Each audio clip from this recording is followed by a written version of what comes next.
everybody. My name's Katie, and this is Bad Service Podcast. Today, I'm here with one of my managers, PJ. PJ, Hello. you like to introduce yourself? Yeah, hi. I'm PJ. I've been in the business going on 20 years now. So, Which is crazy. yeah, it really is. I mean, considering you're in your mid-20s, I was doing it when you were a kid. So it all kind of blends together. But no, it's been a long journey and a long road and a lot of crazy stories for sure. So Yeah. that's been nuts. Well, I guess we'll go back to the beginning. Like, how did you get in the restaurant industry, and kind of what was your first experience? I would say, like, how did you start off? So I was in college. I was dating a girl who was a server, and she always had cash on hand. We would be able to go wherever, as a 19-year-old, where we're going to go and spend money. Hey, we want to go get food. We want to go do this. And she always had cash. And I was like, man, I'm working these jobs making minimum wage, $6-7 an hour. I'm like, I have no money. I'm broke. And she's like, well, you should just get into the business. Yeah. Got me a job where she worked, and just a Italian place. And, had to learn about wine, had to learn about certain Italian cuisine. But I didn't initially want to wait tables. I wanted to learn how to wait tables just to, hey, can I do it one day a week, make some extra cash? Yeah. That was always I didn't really want to be around people, which is crazy considering where I'm at now. Yeah, I was about to say. And how I have to interact with people on a daily basis. But I kind of how people are now. Like, I don't want to deal with people. I want to be like in this little bubble. Yeah, I wanted to be in the back. Leave me alone. I was a cook. I wanted to. Oh, really? I was a fry cook. I worked sides. I worked stations in the back. I did dish shifts. I did anything to kind of. I was fine being with the guys, but being with masses of people. I didn't want it. I didn't want anything of that. So I was anxiety before anxiety happened. You know what I mean? Like, Yeah. people, nowadays, everyone's like, I don't want to be around people, but that's kind of how it was. And I would start doing a shift here, shift there. Hey, somebody called off. Hey, you're trained. Can you go on the floor? And, if I had a decent shift, you almost kind of got addicted to the cash. Yeah. And then you start getting this, well, I worked one shift here and maybe I don't want to work at the back. And then I just kind of shifted out to being in the front. And Yeah. I was in college at the time, so it was still only a part-time gig, and it was enough to support my extracurricular college habits. We'll just leave it at that. And that's what it was for me. It was, hey, I'm still in college. I still don't know what I want to do in life.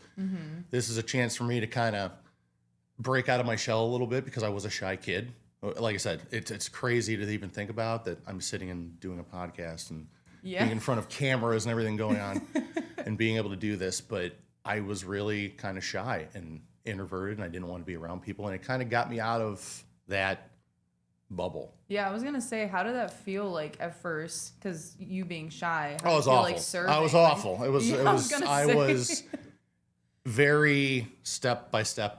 There was no personality involved. It was, you're thinking too much. Yeah. And I think that you see that with so many new servers and new restaurant employees, that they're in training and they want to make sure that they do this, then this, then this, then this, but they don't do the things in the middle.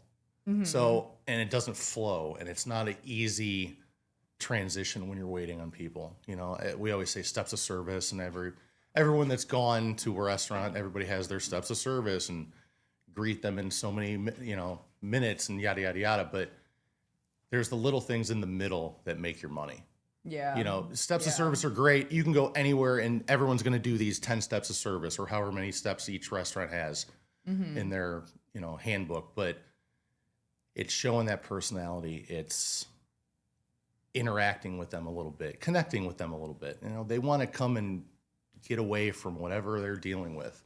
Yeah. They don't want I just work 9 hours. I'm not cooking. I want to go they want to have a good time. Yeah, they want to almost shut it off, and just, they're going to spend some money. Okay, that's the trade-off, but I don't have to dirty the kitchen up. I don't have to worry about the kids running around. We're just going to have a good time. Hey, I can watch the game while I'm eating. And decompress. Yeah, just kind of switch it off a little bit. And that's our job as people in the business, to let them just have the best experience they possibly can.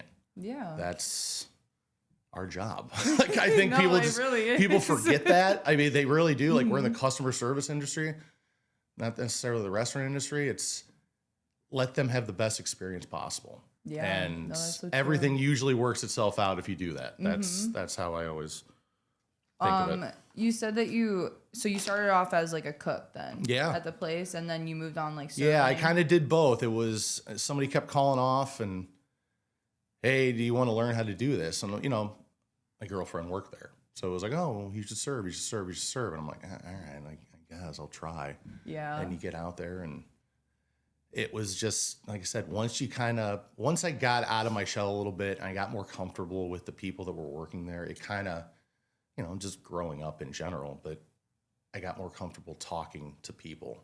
Yeah. And public speaking, everyone freaks out. I mean, I don't know. Did you have speech class when you were in high school? Well, I'm actually taking a speech class now for college. Okay, but I don't think I've actually had a speech class. So when I was in high school, I had a speech class, and I was a sophomore in high school, 15 years old, mortified. Didn't want to. I mean, like, I was a shy kid. So hey, when you get into class and they go, you're gonna have 3 presentations over the course of the year. You're gonna get up in front of all of these other kids, and you're gonna do this, and this. And it was just like, you don't want to. I think that's like actually people's number one fear. Oh, for sure. It's it's before death actually. Yeah. Which is insane. Public speaking, just fear of embarrassment. Yeah. I mean, this really is. And you're going to put your foot in your mouth. You're going to do dumb things. It's just life. I mean, I think once you get past that, it's everything else is just gravy. Yeah. You know? But yeah, it was tough getting in front of people. But once I kind of got over that hump, which it took a while. I was a bad server. I wasn't good. I made money. I feel like everybody starts off as a bad server. And you know, it's so crazy because, and you see it, servers, other bartenders, somebody new comes in, oh, they're not taking my shift, they're not taking my section, they're not doing this. So you get that political mean girl type attitude with people. Well, why is he working Thursday? I always work Thursday. Blah, blah, blah. And it's like, Jesus, man, like, we're not.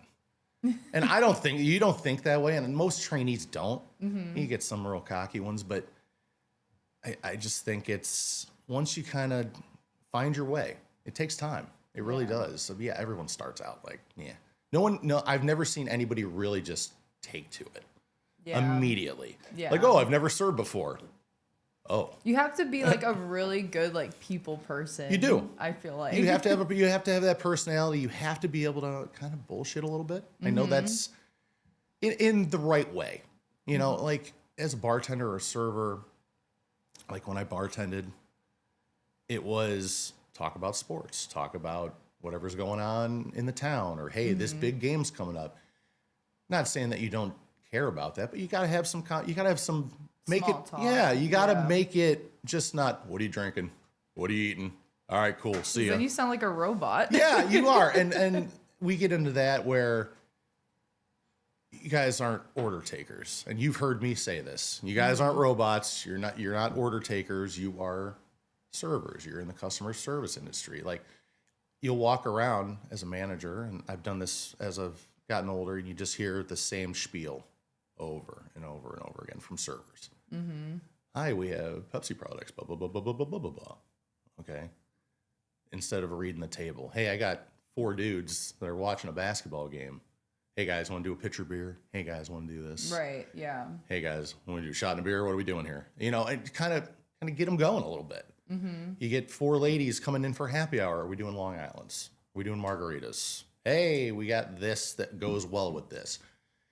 And it's just upselling. It's just basic conversation and table banter. But, like, you can't treat that foretop of women the same way that you treat that foretop of guys. Yeah. And if you do that, they see that, they pick up on that, and I don't want to say disengage, but it's just kind of like, all right, this is just going to be a. Yeah, they're not going to get involved. When you get them going back and forth, and you can have a little bit of rapport with them. You know, we say table talk where we work. Table talk, it's part of the thing.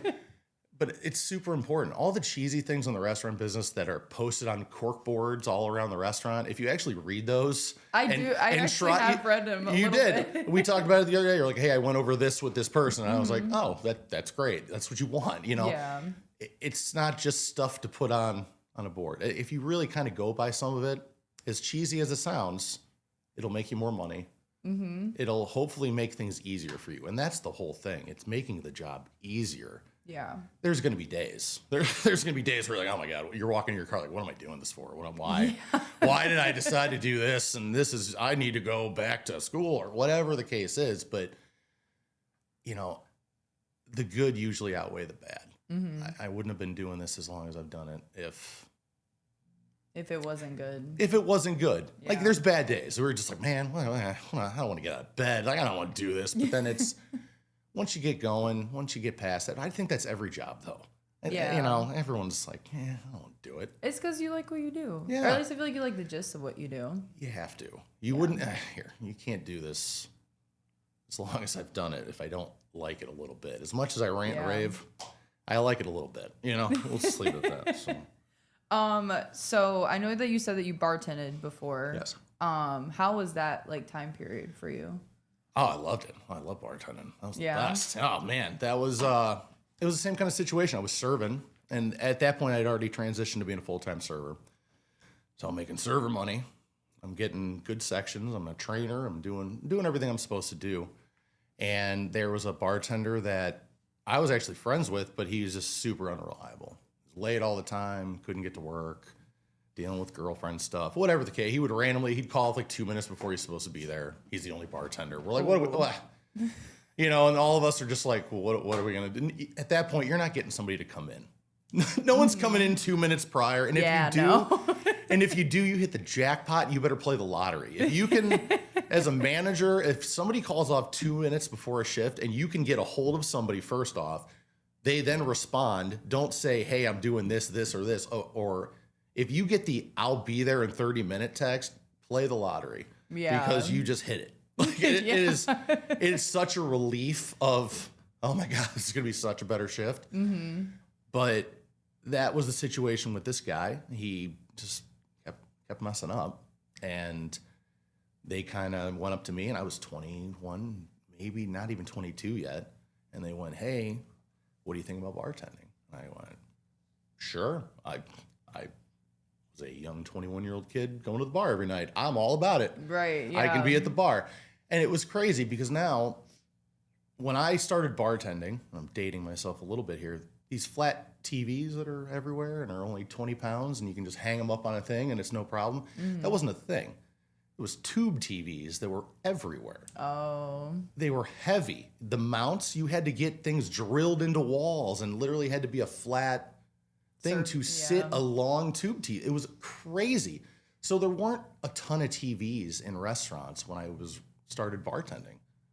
There were obviously TVs at the bar, but that's where everybody gravitated to. Say I worked at a place that only had 5 TVs in the whole place. 4 of them were at the corners of the bar, and there was one somewhere else in like the party room and that was it. But that's where everybody gravitated to. So if there was a sports game on, if there was something, football, we're in Cleveland. Even though they're terrible, everybody wants to watch the Browns. Doesn't matter if they're getting, beat every week. So the bar would always fill up, and I'm looking at it as people or how I make money. I don't want to sit we've all worked shifts where you make $30. You're like, why am I doing this? But then I'm thinking, well, I won't have that as a bartender. That was my thought process. So I'm like, yeah, I'll do it. So they started training me a little bit. I literally had 2 training shifts. This dude did something stupid. They fired him. And then I was literally on the bar. So I had 2 days of training. It was just I feel like that's always how it works too. It is. And honestly, as we go on with this, how I've gotten promoted and how I've advanced in the business, someone screwed up ahead of me. Yeah. Somebody did something dumb, and I was just kind of there. They always say right place, right time. And it's just, everything happens for a reason. You say all the cliches, but it's just kind of how it is. Be available, be flexible, say yes. just kept going. So I ended up bartending, and I loved it. It was a chance for me to talk sports, just be myself. And at that point, I had already really broken out of my shell. Yeah. At that point, I had a routine. I was more social. I'm going to bars. I'm a 21, 22-year-old kid. You know, I was in a way different headspace, and my personality was still developing, but I kind of started going to be the person that I am now. Yeah. But yeah, it was great. I mean, all I had to really learn, and craft beers weren't a thing when I started bartending either. So now we have 15 different draft beers, and or this ABU and this alcohol content. He had the domestics. That's all I had to worry about. And as a 21-year-old kid that would go to a liquor store because I wanted to go party, I was able to, I knew 3 to 4 different vodkas. I knew different rums because I would try them. You were drinking that. It was trial. It was trial by error. It was, I don't like Captain Morgan. Let's try Bacardi today. Like, that's how it was. Yeah. So upselling and being able to at least explain alcohol, it was fine. I can get somebody from a rum and Coke to get them into a Captain and Coke, get them into a Bacardi and Coke. You know, hey, a certain kind of margarita, you want to do this type of tequila. Because I knew I liked it. It was easier for me to explain it. And I had confidence because, oh man, I drank that last weekend, dude. It's good. Mm-hmm. And you might get somebody that doesn't want an upseller. They just want the well stuff. But if you have that confidence, it, you know, gets your check average up. Everybody makes more money. So yeah, it was a chance for me to just, and like I said, I was still in college. Like my early years in the business, I was part-time. Hey man, I'll pick up a shift. All right, cool. Oh, somebody needs off. I was that guy. Mm-hmm. I would, if I had off on a weekend or I didn't have anything going on with my girlfriend at the time, I would show up to a shift and shark a shift. That's the old term. Like I would just be in uniform and show up on a Saturday at 4 o'clock when it was shift change. It's crazy. And I would walk in the building and everyone's like, what are you doing here? And I'm like, I'm just seeing if anybody wants off. Somebody always wants off. Someone's going to walk in that has some issue going on, and yeah, I'll take Saturday off. Cool. And I will take their shift. I should start doing that. It's not you know what?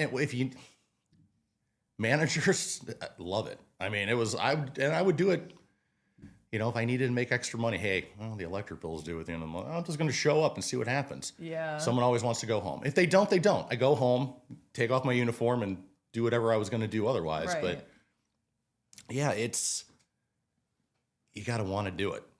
You got to want to do it though. But yeah, sharking a shift. That was an old term, but yeah, I'll have to add that to my vocabulary. It's not, yeah. I mean, and people will look at you like, huh? But it works. I mean, it works. Yeah. You want to make some extra cash. Like I said, there's always, I mean, you see it at our job. Someone will go home. Yeah, no, all that's so the true. time. And I would start, even if it was the first person cut that wanted to go home. If I was there, I wanted to make money. So then I'd get cut. Hey, someone want to go home? Do my outs. I'll go into your section. Mm-hmm. And I would go from the first out to almost being a closer.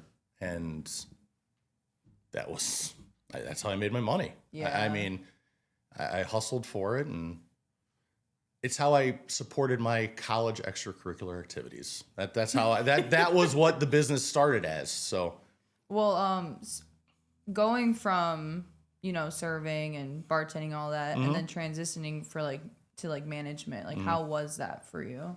Like, what was like the very difficult to actually do, because when I got put into management, it was in the same store that I worked at.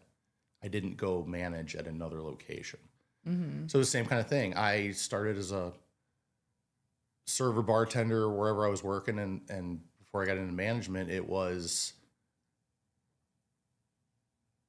my manager came up to me at the time, the general manager, and goes, "Can you work Monday supervising day shifts?" And I'm like, "What?"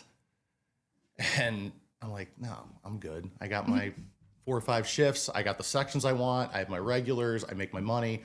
And she goes, "All I need you to do is walk around Monday morning, walk around and swipe your card, do comps, touch tables, run food, just make sure the lunch shift goes smooth. so she could be in the office and do inventory. So she didn't have to leave the office on Monday. Because that's when we do inventory. And it was looking at numbers, looking at this, doing, I mean, now me doing every Monday, I'm mentally exhausted. You're not like physically exhausted. It's just at the end of the day, you're looking at a computer screen for hours. Yeah. I'm just like, I don't want to do this anymore. But that's what she just wanted to focus on that. And I'm like, I kept resisting. I'm like, I don't want to do it. I'm good. And she goes, here's what I'll do. You can still serve 4 days a week or bartend, whatever was available at the time. And you can pick your section.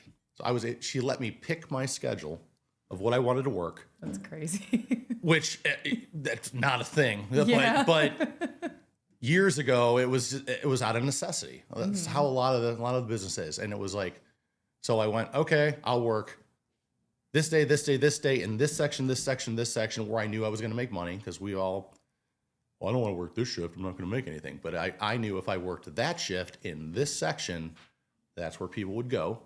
And it worked out. And it was fine. I had a good time doing it. I bullshitted with the bartender. I very close with the daytime staff. I got along with everybody there at that point. And it was like, yep, okay, swipe. I was a walking swipe card. That's all I was. I've used that term. I was a walking swipe card at the time. But it was difficult because every once in a while they would ask me then hey, somebody called off. Can you work this shift? It was very difficult being one of the guys in the trenches to then having the next shift, having to tell somebody what to do. Yeah. It's very difficult doing that in the store that you start at. It's a weird dynamic. You have to earn their respect. And at that point, I was super new. I wasn't there maybe a year before they asked me to do that. So there's been people there for years that maybe they had aspirations to do that. And then they picked me. For whatever reason, whether it be my availability, whether it be how I conducted myself. Hey, I was on time. I was in uniform. I was good with tables. Like, whoever was ahead of me in management, they saw that I at least had the traits to be able to do this. That's how I got picked. But other people don't think of it that way. Well, how come I didn't get picked? Okay. So there was a lot of animosity at first because, like I said, on a Friday night, I'm with you, and then we go to the bar afterwards, and the next day I'm making sure you roll your silverware and making sure that you pop your booths and wipe everything down, and I'm going around with a spotlight saying, hey, you didn't do this. Yeah. When the day before they're going, dude, we did 8 shots yesterday together. What are we doing right now? You know, there was an interaction where I was still kind of doing both, and this server's flipping out over God knows what. It was actually on Easter. It was an Easter shift. Oh that's crazy that that's coming up right now. But it pops in my head, and he's flipping out. And I'm like, look, man, I need you to do this. I'm not your coworker. I'm your boss right now. You need to do what I'm telling you to do because this isn't going to work otherwise. Yeah. And that's when I started thinking of things differently. You know, so I started doing that, and I was just supervising. It was, okay, do this a couple days a week. I still get to my serving shifts. I still had cash in my pocket. And then somebody screwed up. Manager at the time was drinking after work. And we're doing inventory, and we're off Jägermeister every week. Why? Well, that manager who closed 3-4 nights a week everybody would leave, and she's sipping off Jaeger. We started marking bottles. She ended up getting terminated for it. So bad. And I didn't know this because I wasn't, they didn't really let me know I kind of knew, but I didn't. Next day I come in and they're like, we let this person go. You're going to supervise full time now instead of serving. And I'm like, what? Like, I don't want to do it 5 days a week. And that's a pay cut too. It was a huge pay cut at the time. So I was like, so they're like, well, we'll pay a couple more bucks an hour. And I'm like, all right. And then here was the stipulation. It was, at that time, supervisors couldn't close at the concept we were at. So it was, you can open or you work a mid shift. You're home most of the time before anything's going on at night. If you're working a day shift, you can go do whatever you wanted to do. I was like, all right, well, that's kind of cool. And I'm going to be there till 2 a.m. That's kind of sweet. And they allowed me to have overtime. They allowed me to have 5 hours of overtime a week. Once I hit 45 hours, no matter what was going on in the restaurant, I had to go home. That was their because it was all out of necessity. So they altered the normal parameters of being a supervisor. And it always kind of worked out on Sundays. I would hit my 45 hours and the building could be on fire. And they'd be like, nope, clock out, go home. And it would be great because I'd be able to go home, watch football, hang out with my buddies, go get a case of beer. Let's go watch the Browns lose, and that it was great. And I was like, all right, this is kind of cool. Like I got 5 hours over. The overtime kind of helped out. And I was able to make my bills. It wasn't crazy. But yeah, it was definitely a pay cut. And then they got rid of the general manager that gave me this arrangement. And a new guy comes in and he goes, what's this arrangement that we have? And I'm like, well, I'm like trying to explain it. He's like, no, we're not doing that anymore. It's like, you're just a manager. No. So then I went from being an hourly to being salary, which then was another pay cut. Yeah. And I'm just like, so like, I was just in this, I was like, I don't want to do it, man. I don't want to do it. I kept resisting. And then they would offer something and I'd be like, okay, we'll give it a try. Yeah. At that point, it was, you get benefits, you get medical. At that point, I'm 25. I'm off my parents' insurance. I need medical, man. Something breaks, I need to go get it fixed. And I did dumb stuff in my early 20s and mid 20s. If I get drunk and fall off a balcony, it's happened. And I break something. I fell in a snowbank. I was fine. Oh my God.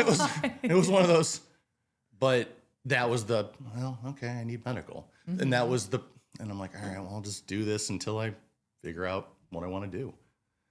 I have an accounting degree. I did that first. Yeah, I was going to say, you told me about that's what I went to school for. So like I did that for a couple years and I was like, I didn't really like it, but I always had that in the back. Well, if this doesn't really work out or I really don't like it, I can always bite the bullet, go back to doing that. Mm-hmm. But I enjoyed what I was doing. I wasn't making the money that I wanted to make, but I liked the people that I worked with. And I was still able to pay my bills. That was the number one priority. I could pay for my car. I can pay for my rent. I had money to do dumb stuff. I can play video games. I could do all the things that a mid-20s guy can do. Yeah. And I wasn't thinking about marriage, kids, home ownership, anything like that. It was just like, all right, I was day-to-day stuff. Yeah, going with the flow stuff. So, and it just kind of morphed into this thing. And people did dumb stuff. Hey, the bar manager did something stupid. You're going to be the bar manager now. Oh, okay. And that would bring a pay increase. That would bring more responsibility. And I just kept going. Or, hey, we need to transfer you. Okay, I really don't want to do that. Well, we'll give you more money or we'll pay for travel. Or they always just kind of threw something at you where it was kind of tough to say no. Mm-hmm. And like we said earlier, the good kind of outweighed the bad. I had to look at it and, well, I'm making more money now. I'm making more money than I did 6 months ago. Okay. Yeah, okay, I'll do it. I'm learning how to do something. And I just got better and better at dealing with people and dealing with guest issues, dealing with personalities. And as I started doing it full time, I didn't have that animosity towards the staff. Because at that point, I'm busting my ass. I'm running around. I'm helping as much as I can. I kind of earned their respect where I was one of you. We're all going to do it together. Yeah. That's always the mentality I had with it. Because I still remember what it was like to be a server that you got double sat and 5 minutes later you got a party. Yeah. I know that stress level. I still remember it 20 years in. Like when I'll run around with you and I'm like, this is not going to be good. I know you guys might seem fine, but I always say be like a duck. A duck will just be coasting along the water, but underneath the legs are going a million miles an hour. Yeah. Be a duck. And that's all I ever did. I just wanted to work and be part of the team because I knew if I was part of it, one, it would go better. You guys would make more money. I earned their respect, which is huge. Mm-hmm. I mean, if they don't respect you as a manager, done. Yeah. And if they look at you like, and we've had the conversation about other managers that have come and gone. Well, they don't know how to bartend. They didn't know how to serve. So how can they tell you how to do it? If you haven't done all the jobs, why would I listen to you? Yeah. I know that's a crazy thing. And certain managers aren't the best at certain things, but you got to be able to do a little bit of everything. You got to be a Swiss Army knife. I can make some drinks. I can go serve. I can go pre-bus. I can go cook if I have to. I'll run dishes. I'll do trash. There's no job that I would do that I won't let my staff. I would do everything that my staff does. I'm not going to be like, hey man, go do that. Most of the time, I'm probably going to help you. If it's a shitty job, hey man, we got to get all this trash out. After a minute or two, I'm coming back and I'm helping you take that trash out. You know what I mean? It's just kind of. And that's what managing is. You're basically going back and forth, back and forth, back and forth. You go wherever you need to go. Yeah. And so many managers don't think of it that way. They just think, I'm the boss. They got to do what I say. Okay. Yeah. But if they don't respect you, it's null and void. Yeah. You're just kind of. So yeah, that's just kind of, it was a weird winding situation where it happened really fast. It all happened within a year and a half time frame. Mm-hmm. From me just being a server at that concept. It was... Wow, that is crazy. It went from being a server to a couple months later being a trainer, a couple months later being a corporate trainer and doing store openings and traveling for the company, which I'm like, this is wild. They're sending me to where? Oh, for 3 weeks and they're paying for everything? Okay. All I got to do is show new people how to do this. I could do that. Mm-hmm. And you just drink your face off every night and then wake up and do it again. That's all the training was. It was who can survive. People get sent home all the time. You show up late, hungover, they're like, get the hell out of here. But oh my gosh. It was then can you bartend? Okay, can you do a schedule? Hey, can you do it was within a year and a half where I went from just being a normal dude that applied to be a server because I needed to make money to pay for my car loan to now I'm a salaried manager going, what just happened? It was, I remember telling my parents this and they're just like, what are you doing? My mom, especially you have an accounting degree. What are you doing? You have a CPA. What are you doing? And I'm like, I don't like being an accountant. She's like, well, do you like doing this? I remember she said this specifically. And I'm like, yeah, I kind of do. And it was like that epiphany. It was just dinner with my parents. And I was like, yeah, I kind of do. And she just looked at me and it was really one of those, I'm 25 years old. And she's like, okay, as long as you like it. I don't think anybody likes accounting anyways. I just feel like people do that just to get because it's good money. Yeah, no, it is. Not a job where people are like, oh, I really like this. Or at least I don't think so. Well, it is, but the stress level is a completely different kind of stress, especially now. I mean, tax day is coming. Yeah. This would be the worst. I mean, I was the guy that when I was going to school for accounting, I would do people's taxes for a case of beer. As I was in school, someone's like, can you do my taxes for me? Yeah, man. Okay. And it was, yeah, give me your stuff. All right, cool. I'll get it done for you. Yeah. Sign here. We'll mail it in or we'll leave. And it was hey, bring me a case of Miller Lite bottles. Cause I had to be classy. I had to get bottles. You don't drink it out of cans. So in my apartment in college, they would literally just come in, stack a Miller Lite case, hand me their paper, hand me their W-2s or whatever they're doing. I would do their 1040 and take me 25 minutes. And I'm like, so cool. I just made a case of beer and we would go get messed up. Yeah. And just have a good time. So it was, but then when college was over and I was like, what am I doing? Why am I doing this? I got to wear a suit. I got to shave. I have to look presentable. I can't go and get blasted the day before and then show up and handle people's money. Yeah. That was I was still in that. I want to be a kid, but I got to be an adult. I was in that weird window, and I was like, well, I sat down one time, and I was like, I can't do this for 30 years. Yeah. I had that. Had that moment. Yeah, and I was like, I got to, but I got a piece of paper hanging on my wall at my house. Cool. It's a nice set piece. Well, yeah, this is my degree. There it is. But it's crazy how it just turned into that. 20 years ago, if I would have said, yeah, man, this is what we're going to, No. Well, going back to your like serving and like bartending area, what's like one of the craziest like stories that you've experienced? So during a shift, crazy stuff happens all the time. You see a fight, you see whatever. The craziest thing is there's two. There's one when I was a server, and both happened before we opened, which is wild. So I was working at a restaurant. I was the daytime server, and I came in the one day, and the way they would do it is there would only be like 2 or 3 people in the morning. There'd be a prep cook, whatever, 2 managers are there, and then the server rolls in. They open the front door for you, and you just start setting up. You know, they'd be listening to music, whatever. They're doing their thing. I do my thing. We open up. We go to work. I come in the one day, and like doors open. I walk in, and there's no music playing. I'm like, huh. Come in the back, nobody there. And I go, oh. At first I thought they were screwing me. I'm like, all right, well, you know, this is a little weird. Yeah. I'm walking around, I'm trying to find people. I'm yelling around. I'm like, what's going on? And you just hear a so bad. And I'm I like, know the story. Yeah, and I'm way. like, and I kind of look and I go, what the hell? And it's the beer cooler. And I walk up and I open the beer cooler, and it's my general manager, my kitchen manager, and my prep cook hogtied. It's terrible. And all together, tied up, laying on the ground, gagged. So they can't. They can make noises, but they couldn't talk. They couldn't yell and say, "Hey, help us."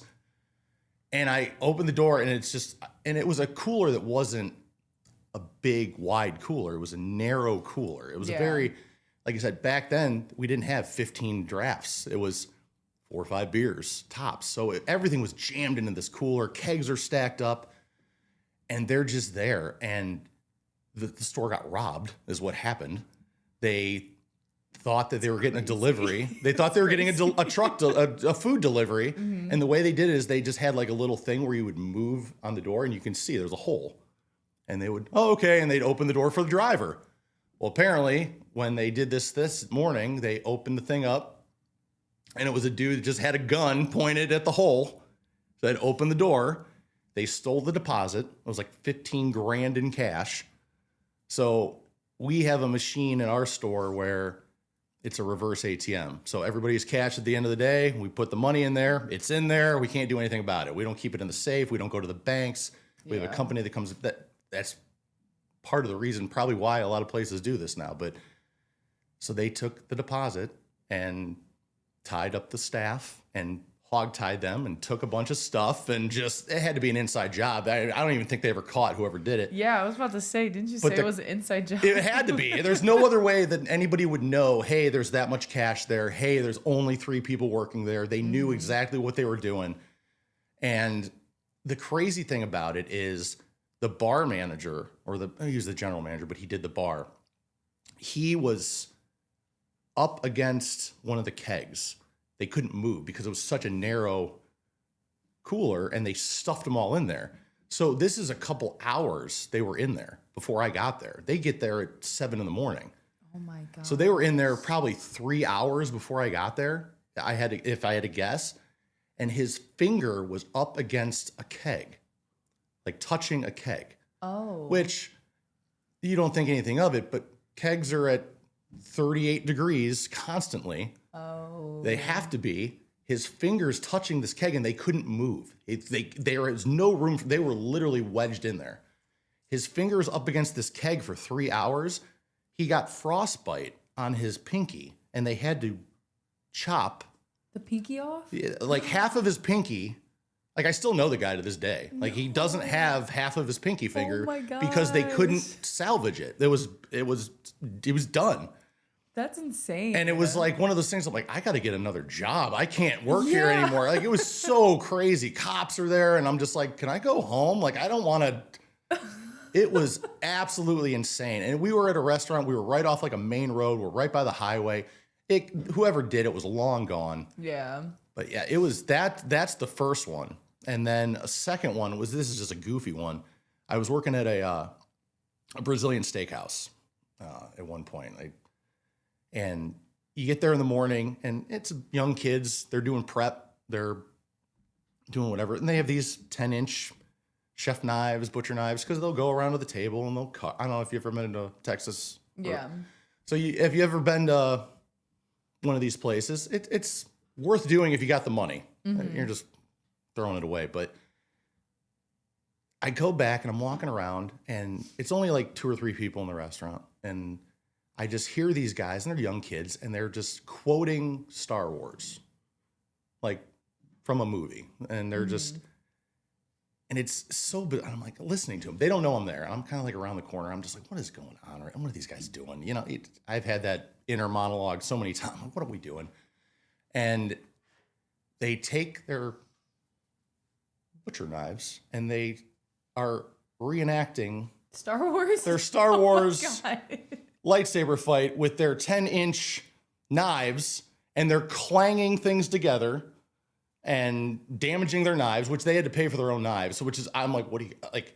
And they're just ding, ding, ding, ding, sword fighting, thinking now if somebody screws up, somebody slips, they're done. There's stitches, there's paperwork. Oh my God. And I kind of like, I was at that weird point where I was like, do I just start laughing hysterically, or do I just be a manager and go, what are you doing? Like, what the fuck are we doing right now? And I just stop and I'm like, what the fuck is going on? And they just stop and look at me, and it's like kids that got caught doing something. They just stop immediately and stiffen up. And I'm like, I just stumbled just like that. And they just look at me and they're like, so we shouldn't do that? I'm like, no, you shouldn't do that. There's nicks in their knives. They're ruined. They're not sharp at that point. I'm like, dude, those guys were gone within months. But it was just like one of those like, it's like, what are we doing? What are we doing right now? And I had it on camera. Like I had it on my old phone, and in the times of updating everything to the cloud, I wish I still had it. I would show you. And when we're done, but it was just the funniest thing ever. And it was just, they were going at it. And I'm like, dude, somebody could have chopped a hand off. Somebody could have had.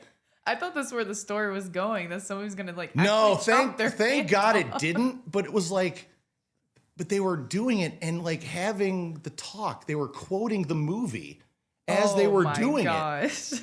And it was so funny because here, I like Star Wars. I've watched it. I have a 7-year-old son who loves it. I've seen it 100 times, and they did a good job reenacting it. But it was like, man, like I don't know, that's a goofy one. But yeah, the walking into a hogtied 3 managers, that was, and then he lost a pinky, and I'm like, what was your like first reaction, like seeing that? I didn't do anything. I literally just stood there and looked at them, and they're hogtied, so it's like, and they're trying to move, and they see me and they start like moving around, and I'm just like, oh my God, and then. You got to cut him loose and get this. And then this dude's holding his hand because he's freaking out. And it was just insane. Like, this was like, and here, I was so hungover when it happened too. So it was like, it was almost like, is this real? Like like I said, I thought they were messing with me. And then when he comes in and his finger is just super beet red at that point, I'm like, oh, and he's like, freaking out. I'm like, yeah, cops are there. I'm like, I got to go home, man. I don't want to do this. Was that your last day there? I worked like that weekend, and I was like, I literally started just going into other places and interviewing, like up the road type stuff. Like, hey, are you guys hiring? Like, and it's, it was just one of those, like, I don't want to be involved in this. And it was super crazy. And then after that, obviously they have to ramp up security measures and things like that. I'm like, I don't want to be involved in any of this. This is, like I said, I was 21, maybe not even. I was 20. I wasn't even of age. It was just one of those like, and I'm coming in hungover. But anyway, I'm like, well, okay. I just didn't move. I just, shocked. Yeah. Cut him loose. And it was wild. That is insane. Not something that I don't recommend anybody ever having to see that. It was. What would you say? I feel like you kind of talked about this a little bit, but what would you say is like the hardest part about like being a manager? 2 different things. You're dealing with people, dealing with customers. You're dealing with every personality under the sun, every scenario you can possibly think of, you're probably going to interact with it, whether it be a guest, whether it be an employee. You know, I always say you're almost like a therapist because I could talk to you differently than I talk to the 18-year-old busser. Yeah. You know, he's going through completely different life scenarios than you are as a mid-20s, girl. And it's like, hey, my boyfriend broke up with me. You don't know how that employee is going to react. You don't know, hey, I'm getting evicted, or hey, my car broke down, or hey, all the different things that you have to be empathetic, because I was in that scenario at one point, like, hey, how am I getting to work? How am I doing this? My girlfriend broke up with me last night. I got to go to work. Like, you're dealing with just so many different personalities, 30 to 40 employees that everyone's a little bit different. And everyone, I always say, like, I want to be involved. I don't want to be 100% involved in your guys. I need to know. Mm-hmm. I want to try to relate. I can give you guys advice. I can steer you guys in a certain direction, but it's like I said, you're almost like a therapist. You're almost like a babysitter. You're kind of both, where you're making sure everybody shows up to work and everyone's doing what they're supposed to do, but this person's kind of off the beaten path. So we got to get them back. Mm-hmm. We got to get everybody kind of going in the same direction, even though they're all wanting to go that way. Yeah. That's one part of it. And then, dealing with customers and guests now is just, it's so different. It's different from 5 years ago. It's different from, we'll say COVID time, but like 10 years ago. It's so different. Just the way that people talk to us as restaurant employees. And I think it's everywhere. Mm-hmm. You go out in public and you just hear people just being mean. I feel like it's gotten worse. It's everybody's has this entitlement. Everybody has this. They're better than everybody else, which if that's how you feel, that's how you feel. But we're just trying to get through the day. We're just trying to get through our job, man. And I get it. You had a bad day at work, or your wife's yelling at you, or your kid's going crazy, but taking it out on us because you had to wait a couple minutes because the bartender was busy and we couldn't get your Long Island to you in 2 minutes. Like, yeah, their expectations, I think, sometimes are just so unattainable at times. And it's really because everything's so expensive now. Mm-hmm. It's a different time because if people are coming out, they're spending money. Mm-hmm. It's not like, oh, we're going to have even if you go like for a happy hour, you go where there's a special, you're still spending money. You're walking out of there going, oh. And I guarantee people everywhere do this. I do it when I go out to eat. Like, we're going to brunch with my father-in-law and we're after this, and I'm going to go, damn, because I'm paying for it. Yes, it's his birthday. So I'm like, hey, let's go to brunch. Let's go do this. And I'm going to get this bill, and I'm going to go, oh. You're like, oh, my God. What? All right, sign the check and go. And you're it's like the Disney bill you told me about. Yeah, like you just get that bill and you're like, what? What did we do? Like, yeah, we how much was that? Oh, things are expensive. It is, and it's so crazy. But that's just the world. Mm-hmm. But I feel like because they're spending this kind of money, they think that they can act a certain way, which isn't fair to us.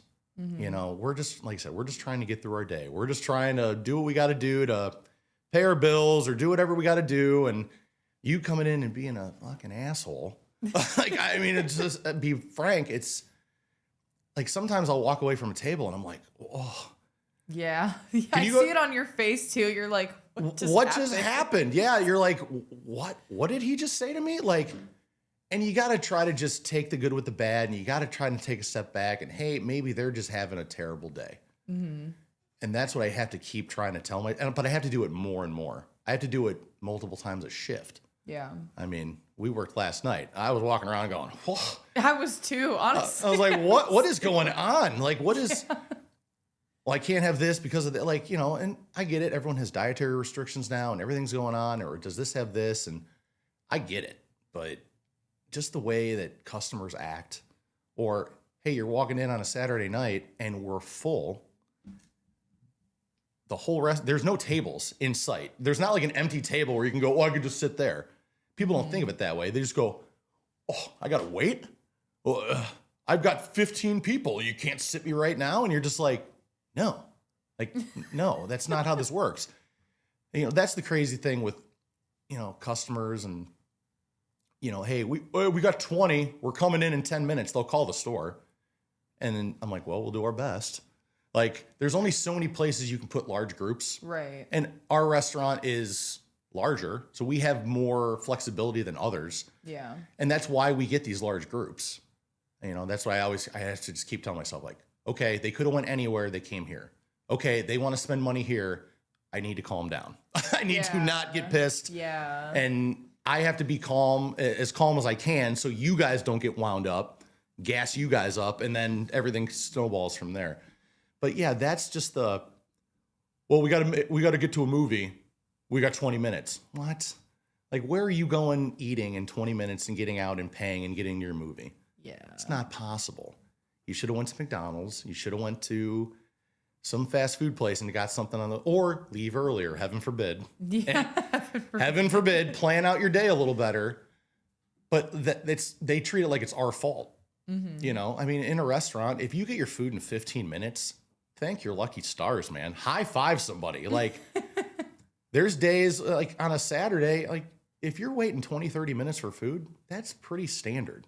Mm-hmm. I mean, I if you go out to eat, I go out to eat with my family, and obviously I have a lot more patience because I get it. I understand. I'm sure 2 cooks called off, and I'm sure somebody didn't want to do this, or somebody's hungover, or you just kind of, unless it's egregious. Hey, we're waiting an hour for our food. Okay, something went off the tracks, but people just don't understand. And because I think people should, and I've heard it on your other podcast, I think everybody should work a week in the business. Yeah, I feel like and here, we could say that for anything. They can say that about us. We'll work one day in my field. Okay, maybe I'll get a different perspective. But that's how people have to think about it. Mm-hmm. It's until you've been double sat, until you're waiting on a kitchen that doesn't make your food, or where the cooks go, oh, they're all smoking. They're not making my food right now. My steak's at 15 minutes. Like, until you've had that kind of stress, and that's what people think, oh, you're just working in a restaurant. It's not stressful. Fuck, it isn't. Well, it's just because everybody, if you think about it, everybody goes to a restaurant. Yes. And everybody interacts with a restaurant at one point in their life. Yes. So. And it's just being consistent. It's doing the same thing over and over again, a little deviation here, deviation there. But those are the two things. It's dealing with 40 different personalities and being a therapist, to almost being a punching bag for guests. Yeah. And letting them, you know, I always joke, I'm like, they can yell at me all day. I don't want them yelling at you guys. I know they do, but if there's really a problem, they can yell at me all day long. I'm not going to go home and cry myself to sleep. Right. I'm going to be okay. Like, I'll be pissed and I'll be like, hey, what the fuck? What's wrong with this guy? But, you know, and we don't know what's going on in their life though either. Mm-hmm. So, I mean, it's just such a weird gray area in the business. But yeah, just dealing with that, it's twofold. It's some days you're going to have guests that are off the rails, and some days you're going to have employees, and some days you got both. And those are the days where you're like, oh, whoa, what happened? So, and hopefully those are just few and far between. What's like funny, like customer interaction that you've ever had? I had one last Saturday. Guy, we drop food off. I'm running food to a table, and I hand the guy the food, and he grabs it. Just fine. But he kind of like turned a certain way, and he spilled his cup of ranch onto his food. Mm-hmm. Set it down, and then I'm handing everything else to everybody else. And then he's just sitting there. He's just looking at his food, and I'm like, all right, anything else I can get you guys? And he's, yeah, I can't eat this. I'm like, excuse me? He's like, I'm allergic to ranch. Oh my God, he told me about this. And I'm like, what? And it was just. How are you allergic to ranch? And I'm like, okay, like, sure. But it was just, it ended, like, he was probably in a good mood, and for whatever reason, that was his trigger. But he was the one that did it. So it was kind of like, it's not like we tipped the damn thing over and I gave it to him. Yeah. And I'm like thinking to myself, I'm like, you did this. Okay, that's fine. But then we had to remake his food. And then, which the crazy thing is, the person who was waiting on him, because I went in the back, I'm like, I'm going. I'm like, have a group text with a bunch of my son's friends, their dads. Yeah. You know, I'm just like, somebody just told me they're allergic to ranch, dude. I'm done. I'm over it. And they start chiming in. And then literally the server came up as I was coming back out and she goes, yeah, they're talking about it. He's not allergic to ranch. He was just pissed that it spilled. They're all talking about it at the table. And I'm like, and then it was just like, man, like, what are we now? What are we doing? Yeah, you just start shaking your head and you start looking around and like the gears start turning, but nothing's coming out of my mouth. And people are like, looking at me, they're like, are you okay? I'm like, yeah, I'm going to be fine. You go in the walk-in and just kind of let it out. And then, but yeah, just weird things like that. Or, hey, I'm allergic to this, like a fried food. I'm allergic to pickles. Somebody said that. Yeah, I remember you I'm telling me allergic that to the fried pickles. And I'm like, okay. Can we get extra mozzarella sticks? Okay. Which we normally don't try to do because it just causes a problem. But her excuse was, well, I'm allergic. I'm like, okay. But we're cooking those pickles in the same fryer oil as we're cooking those mozzarella sticks. We're going to, if you have that's the one thing that drives me nuts. If you have a allergy. Everything's cross-contaminated pretty much. Everything can be. If you tell us you have a restriction, we could do things to make sure that you're not going to have problems. Hey, I need something gluten-free. Fine. Hey, I have a seafood allergy. Cool, we can cook that in another fryer. We can do those things, but we need to know about it. We take it super serious. Like, you never want anybody to go in an anaphylactic shock. Yeah. I've had that happen in a restaurant. It is not fun. Like, it is not something you ever want to have. Yeah. So, but when people just say it just because it's a weird preference or because they know we're going to do everything you have an allergy, we got to. Right. But she was fine. She ate her mozzarella sticks and had no problems. So it was pretty crazy. Like, those are just two recently within the last 5 days. Yeah. That I've had that happen. And I'm just like. It's just like an average shift. You just get that. Okay. And you just try to. I mean, I'm terrible at it. Like, I'll just have like a blank look. I don't respond. And I'm sure, and they just like look at me and I'm like, all right, I'll be right back. Because I'm thinking to myself, I just want to be like, you're lying. You're lying right now.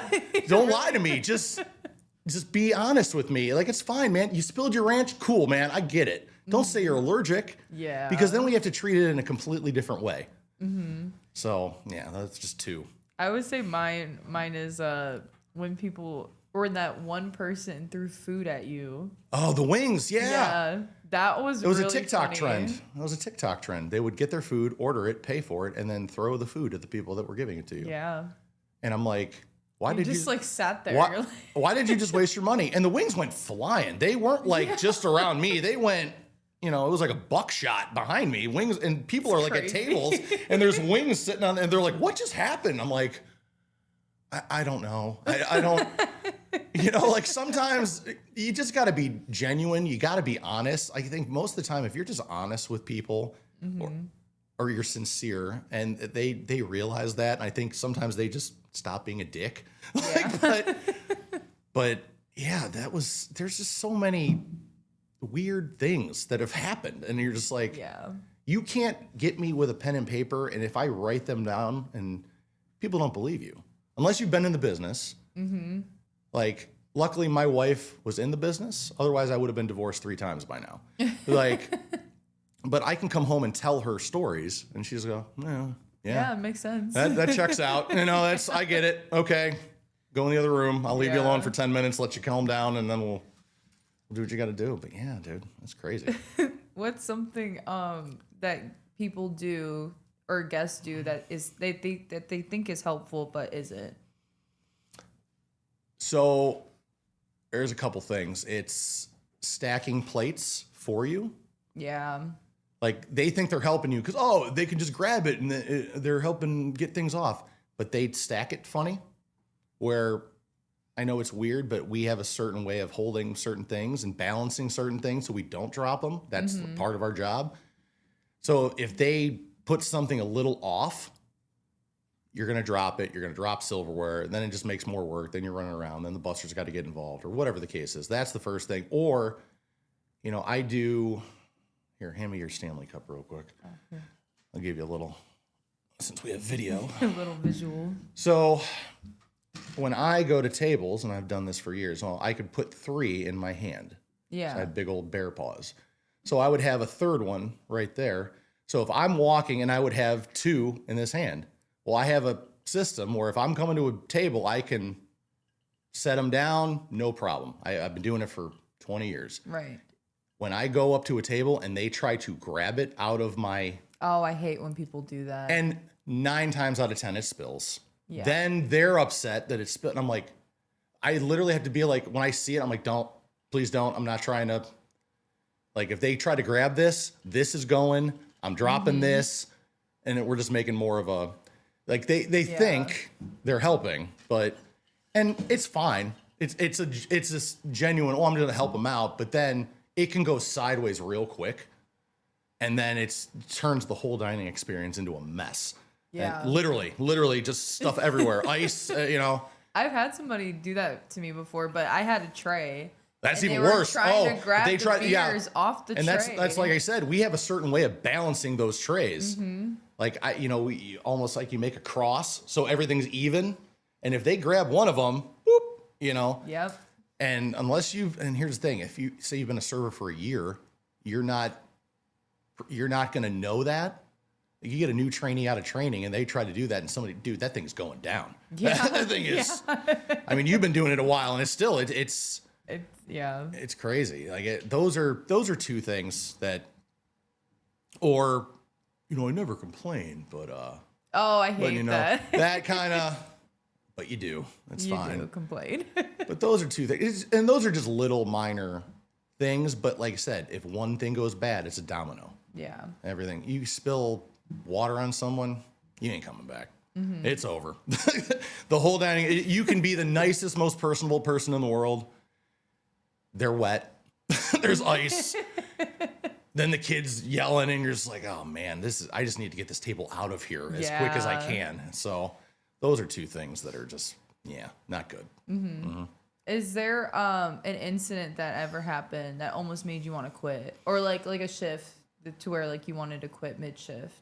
Oh yeah. So I left, so I didn't. So I was a mid. So a mid shift, if anybody doesn't know, you're coming in at 11, you're coming in at noon, and you're just working into lunch, you're working into dinner, you're pretty much there almost until the end. It's the worst shift in the business, by the way. As a manager, it is the worst. The worst. I would rather close 5 nights a week than work 2 mid shifts. Yeah, because you're there the whole day. Yeah, you're there for all of lunch when it's getting crazy. You're there for all of dinner. It's wild. So I remember this was, 15 years ago. Yeah. Bring food out to the guy, drop it off, do a lap, come back. Hey guys, how's everything going? And the guy's just looking at his food, just literally just sitting in front. Everyone else is eating. He's just looking at it. And I go, hey man, what's going on? He goes, my food's cold, man. And I go, oh, okay. Now everyone else is fine. Everyone else is eating the same kind of food. Odds that those are cold, probably not good. I'm like, all right, man, hey, no problem. I'll get it fixed real quick. Grab it. It's something that we can make very fast. We can make it right within a couple minutes. Go back. I tell my kitchen manager, hey, man, these are cold. I need new ones. They make them up. I come back in a couple minutes. They're sauced. They're hot. I come back, set them down in front of the guy. I mean, they literally just came out of the fryer, this food. And I'm like, okay, they're hot. I know they're hot. I watched them spin them. Do a lap, come back, just check on the guy, make sure everything else is good. At this point, almost everyone else is almost done eating. So I'm like, all right, well, we got to see how this is going. And he's doing the same thing. He's just looking at his food. And I'm like, what's going on, man? He goes, wings are still cold, man. And I go, oh my gosh. And I'm like, now you can see the steam coming off of them. They're hot. I know they're hot. You can, and I'm like, and I told the guy, I'm like, dude, they're steaming. I could see it. Yeah. And he goes, that's cold steam, man. These aren't hot. Cold steam. Cold steam. And I'm like, and like I said, I have that blank and I was younger. I was 26. I was green as grass. So like me handling like that kind of a complaint, I couldn't compartmentalize. I was just like, cold steam. and I just go, Never heard that. and I just grab it and I walk in the back and I chuck them to my kitchen manager and I go to the other manager that's the closer, and I'm like, I'm not going to this table anymore. I'm going home. I'm going to flip out. I'm not doing this. I've just been here for how long? I'm like, this guy's doing this. I'm going to just go crazy and I'm going to lose my job or I'm going to quit. And it was just one of those, everybody just kind of stopped. And you've seen me get real animated. It was one of those like, yeah, what are we, like, I'm turning red. Like, I'm like, I am not doing this right now. I'm like, you can go talk to 304. I'm not going out there. I'm not doing this. I will see you tomorrow. I will come in early. I will let you leave early tomorrow. Whatever what we got to do. I just need to go home because I'm not doing this anymore. Because if somebody else has any other kind of weird complaint, I'm going to lose it on them, which isn't fair to them. Yeah. You know, somebody can be like, whoa, and I'm like, oh yeah, like, you know, start hitting the table, which is so easy to do. You can, like, it's so hard. We always say, leave it at the door. Don't bring your problems into work. Go table to table. Don't let a table that came in 3 hours ago affect everything. That is so unrealistic. Just as people. Yeah. We all have emotions and feelings, and it's hard not to think about this stuff. And it was just like, oh, God, that was one of them where I'm just like, I've seen fights. I've been involved in fights. Cold steam. It was, and I'll randomly people that I've worked with, and man, yeah, man, it's cold steam, man. He was like so serious about it. He was dead serious. Like, and everybody else was just so quiet at the table. Like, I don't think they knew what to, and I was just like, they were probably confused too. 100%. I've never, and I was like, what, who, what, no, what? I don't. That's so crazy. Like I said, the gears are turning and I didn't know what to say. It was almost like I rebooted. I was like, you start making sounds and I'm like, I got to go. I'm going to quit. I'm going to do this. Yeah. Well, I feel like this answers my next question. Sure. Which one's harder dealing with, customers or employees? Depends on the day, honestly. Yeah, I was going to say. It really does. Depends on the day. And like I said earlier, it's, you can have guests going crazy. You can have employees going crazy. It's just whatever day it is. It really is. You have to kind of get them all going in the same direction. And it's tough. It's tough. There's always something different. The one thing with me when I got out of accounting and I started doing this and started progressing, it's always something different. And I think you can relate to this. There's always something different that's going to happen. You're going to do the same things. You're going to be as consistent as you can, but there's going to be something. They're going to throw you a curveball. There's things that I've been doing this 20 something years. There's still things that are said to me and I'm like, what?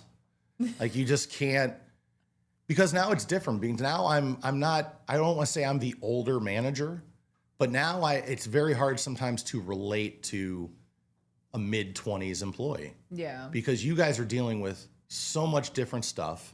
You guys grew up in a completely different way.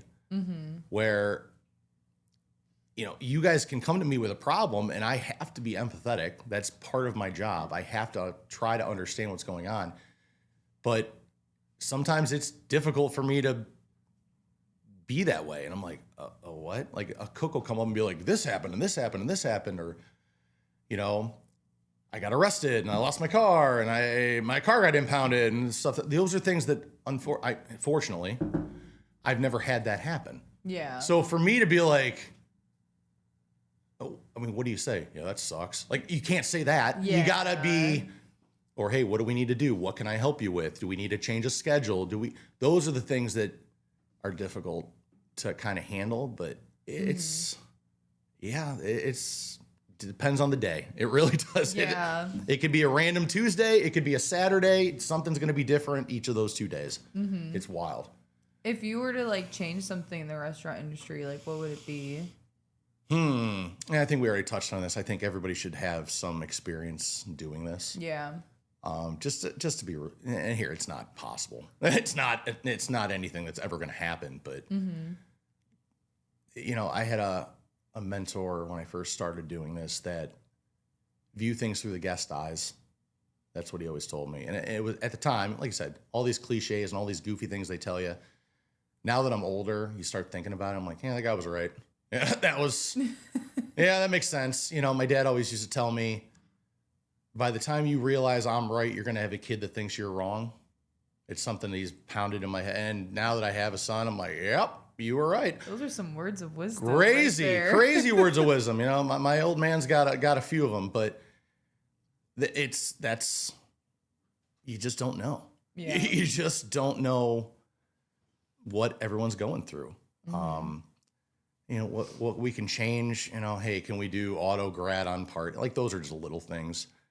But just being able to relate to somebody else is so difficult. Yeah. And yeah, that's a tough one, but if I had a magic wand and I can make that happen, I would 100% do that. Yeah. What's something that kept you like in the business, like after all these years, besides money? Money. No, I do enjoy, like I said, it's something different every day.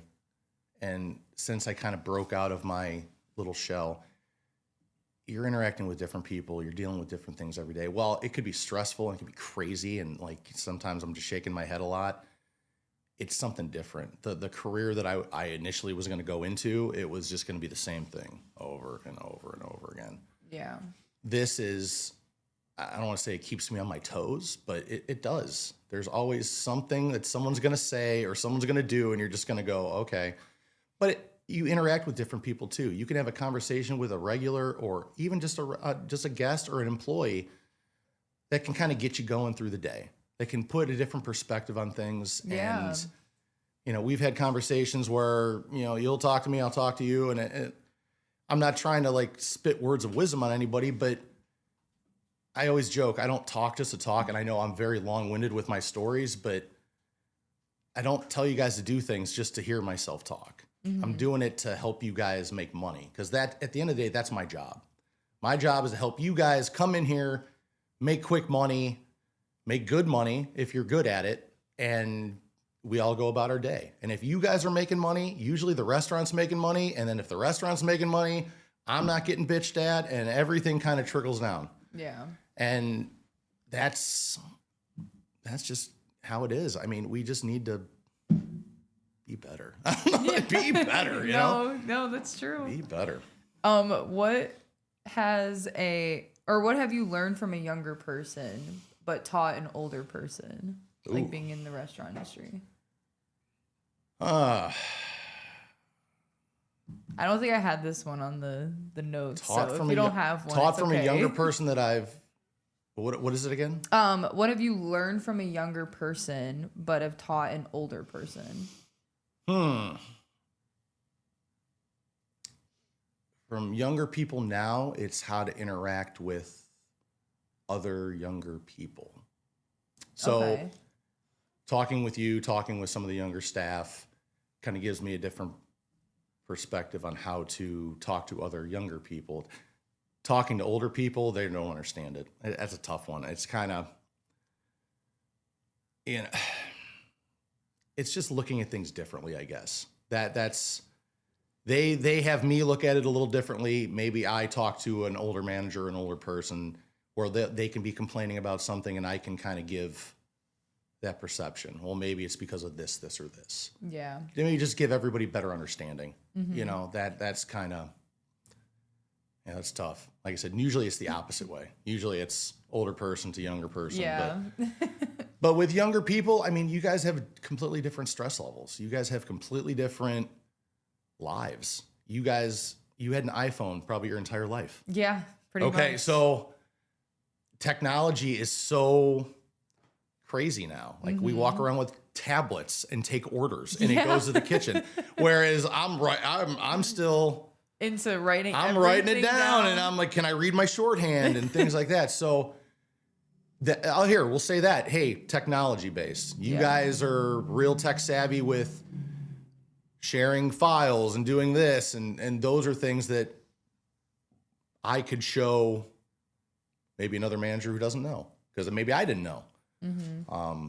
You know, like we have servers that we had this new system that was put into work, and I was super worried about everybody getting adapted to it. And you guys took to it like a duck to water for the most part, because literally it's bing, bing, bing, bing, bing, bing, bing. Everything's a touch screen and everything's this. And I'm looking at this like, whew, What a that was like a day. It was a day. And like, well, you can do this and you can do this. And I'm just looking at this like, oh, what am I doing right now? This is not, and it's the way of the world. Everything's always evolving.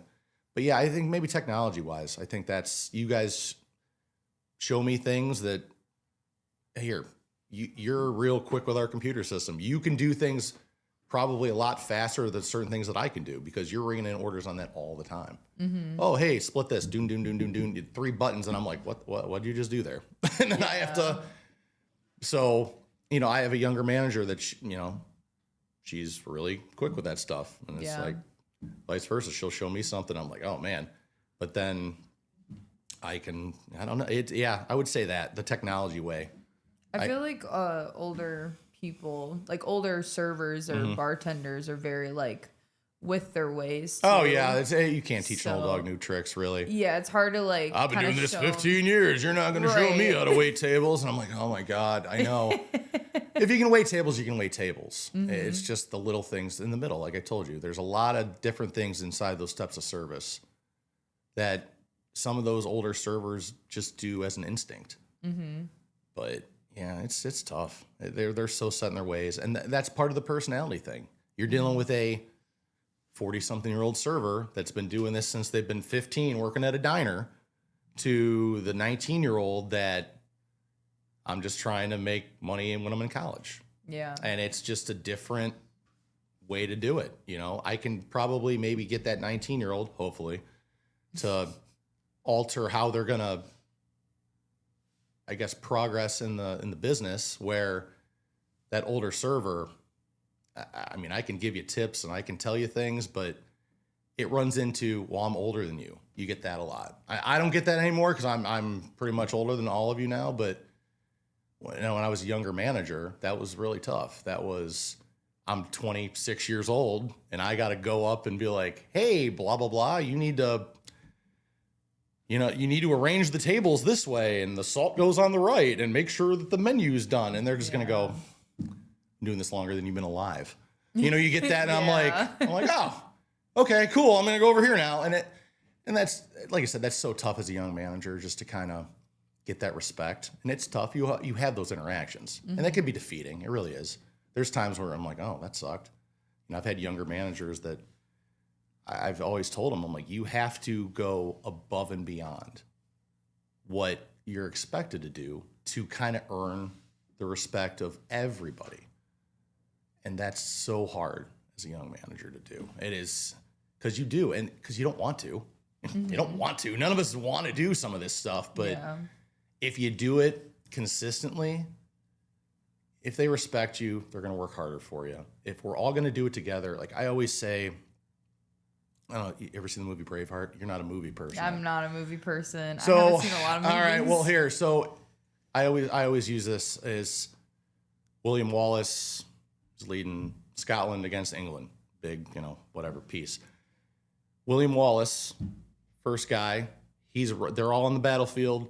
He's running in first. He's the first guy in, they just go to war. Mm-hmm. Meanwhile, England, the main guy is sitting on a hill holding a flag, sitting on a horse. Not doing anything. He's just telling them, go in there. Who are you going to fight for? You going to fight for the guy that's doing it with you? Or are you going to fight for the guy that's standing on a horse telling you what to do? You going to be a leader? You going to be a manager? That's a good way to look at it. You can be a manager, and you can bark orders, and you do this, you do this, you do this. If there's nothing behind it, why are they going to do it? And especially now. It's so difficult now. Yeah. 10 years ago, 15 years ago, yeah, okay, I'm your boss, you got to do what I say. Everybody had a different thought process. But now, what are you going to be doing? Oh, I'll do what you're just telling me what to do. What are you going to do? Like, that's what you kind of get. Yeah. But that's how I always approached everything, though, as a manager. It's like, okay, if we're going to go down, I'll be in there with you. I'm not going to be sitting in the office. I'm not going to be hiding. I'm not going to be just sitting there watching it happen on a hill, on a horse. I'm going to be the dude that's with you. And if we go down, we go down. But at least if we all go down together, it might not be a good day at the end of the day, but hopefully the ones that are still there, we're all kind of, you have that bond. We talked about it yesterday. A little bit closer. You have that camaraderie. And here's the thing, you don't got to like everybody you work with, but as long as you're doing it together, you kind of do. You get that that sense of togetherness, which teamwork, all this, all the cliches, but that's how it has to be. And it's the only way it's going to work, and you get spurts of it. You'll get some people that do a really good job with it, but then they don't do it the next day. Mm-hmm. It's just consistency, and it's tough though. Would you ever start your own restaurant? 10 years ago, I would have said yes. Now I'll say no. Really? Why? Just the added stress level of doing it, handling the finances, handling this. If something breaks, it could be detrimental to. I always, in my late 20s, early 30s, we should own a bar, man. Yeah, we should buy a bar. Okay, well, nobody knows the way to go about that. You have to have a ton of capital to do it. You have to have the money to back it. If it's just a bunch of dudes that get a bank loan and say, yeah, we're going to open a bar, dude, you're going to be closed in 6 months. Yeah. If you don't know how to do it, my one buddy, he was, he had a good chunk of change for a while, and he's like, yeah, dude, we're going to buy a bar, and you're going to run it. And I'm like, at the time, I'm like, yeah, this is going to be great. I'm going to go do this. But then it's like, you're going to work 80 hours a week. If somebody doesn't show up, you're going in. Yeah. If this breaks, you're fixing it. You're paying for it. It's your money. But that's how you have to think about it anyway in the restaurant business. But I just think now in my older age, I would say no. And not saying... It takes up a lot of time too. It does. And it's, I have a family, I have a wife. Can I dedicate 70 plus hours to a business? I don't think I want to. Yeah. I think there's certain things that are more important. We work a lot of hours and we do a lot of weird shifts that you don't want to do and you miss a lot of things, but I think you would miss more as a business owner. Now here, if I come into a ton of money and I can just bark orders and pay someone to do it, sure. But I don't think that will ever happen. And I don't, me just risking my family's future and well-being to run a restaurant. Yeah. In ways of food, fried food, easy enough. Throw it in a fryer. That would be just something simple. Yeah, finger food. Something that you don't like. Here, no one's going to a bar and wanting a ribeye. Yeah. Medium rare, man. No, just something to soak up the alcohol, get you on your way, have a nice time. But I don't. Like I said, 10 years ago, 15 years ago, I would have said all day. I'm going to be my own boss. I'm going to do this. Now doing it as long as I have, I don't think I want that added stress. I just know how much, I look at financials and I'm responsible for the restaurant. I think adding to that, things that I'm not even privy to, I don't think I can do it all. I think I would be in a nut house and I'd be, like I said, I'd be going crazy. I'd be crying in the corner. Like I said, which I don't want to do, but I think I would be there. So, would explain, because I know you talked about your utopia, restaurant utopia. Oh. So explain your my restaurant utopia. So in a perfect world, a bartender is never leaving the bar. Yeah. The bartender's always behind the bar, and you. Random people be like, why? What do you mean? Well, okay, there's so many different variables. And if you haven't worked in the business, you don't know. Mm-hmm. But, we run, and I think it's everybody now, you run with less people because you have to. You have to run a low labor cost. You have to hit your margins. We want you guys to make more money. Just adding people to add people on a shift, it cuts a piece of the pie out. We've got 15 servers on when we really only need 10 or 7 or whatever the case is. Yeah. You guys aren't making money. Everybody's getting frustrated. We're just running around. Those days are gone in the business. It's never going to be what it was. The business has evolved so much, and I get in that mode where, well, back 10 years ago, it was like this. But people have options now. People can just get on their phone and get something delivered to their house. Which is so... Going out is a luxury, and it's, I think, more so than ever. Mm-hmm. It really is. Because you're tipping, you're taking everybody out of the house, you might be getting changed and getting dressed up a different way, or whatever the case is. But it's just so crazy. It's just there's no other way to Yeah. to explain that. It's so tough in the business now. Since you've been in the restaurant business for so long, what's the biggest mistake in the industry that you like still think about? Certain interactions with certain employees, if I was pissed at them, saying certain things. Yeah. You know, now you have to be really reserved. You have to be more. That's just difficult now because I came up in a business where you would just be screamed at and yelled at, and you thought nothing of it, and you just show up the next day. Yeah, well, I don't want that to happen again, so I'm not going to do that behavior. Yeah. You can't do that now. Yeah.